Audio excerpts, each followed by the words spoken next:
ఎందుకు సార్? అంటే అంత రగ్గడ్గా కామెంట్ చేయాల్సిన అవసరం ఏమొచ్చింది? నీకు ఒక ఎగ్జాంపుల్ చెప్తా. మీ ఊర్లో ఒక ఇంట్లో భార్యాభర్తలు కానివాళ్ళు, అక్కా చెల్లెలు కానివాళ్ళు, యూత్ అంతా అందరు మంది పెట్టలాడే యూత్, అమ్మాయిల అబ్బాయిల్ని ఒక 50 మందిని తీసుకెళ్ళి ఒక పెద్ద ఇంట్లో పెట్టి తలుపేసి పెట్టి భోజనం పంపిస్తారు లోపలికి. ఒక 10 days అయిన తర్వాత ఆ ఊళ్ళో వాళ్ళు ఏమంటారు చెప్పండి? దాన్ని ఏమంటారు? ఇదే సగం కొంపలా ఉంది అంటారు, ఇదే అనుకుంటారు అంటారు. నేను ఇప్పుడు బాంబేలో రెడ్ లైట్ ఉంది, అది కడుపు కుట్టు కోసం పాపం వాళ్ళు దాన్ని మనం వ్యభిచారం అంటున్నాం. మరి తిండి కోసం గవర్నమెంట్ పర్మిషన్ ఇచ్చింది ఆ ఏరియాకి, వాళ్ళకి వాళ్ళు పర్మిషన్ చేసుకోవచ్చు. పట్టుకుట్టు కోసం దానికి దీనికి తేడా ఏముంది?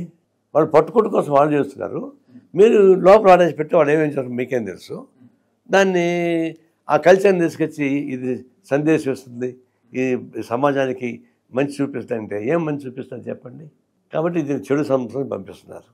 నేను ఫస్ట్ రియాక్ట్ అయింది ఎక్కడంటే, ఫస్ట్ స్టార్టింగ్ అయినప్పుడు 3 హీరోయిన్ల బొమ్మను పెట్టాడు నాగార్జున హ్యాంకరు. నీలాంటి యూత్ను పిలిపించాడు, సినిమా హీరో వాడు, అతను కూడా పేరు చేస్తే బాగుండదు.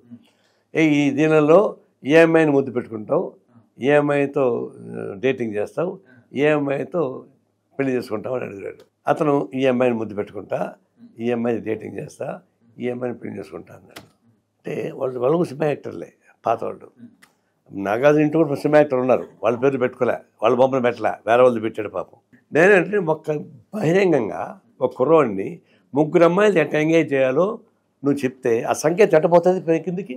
ఏ సంఖ్య పోతుంది అంటే అఖిల నాగార్జున అంటే అఖిల నాగేశ్వర కొడుకు, పెద్ద హీరో.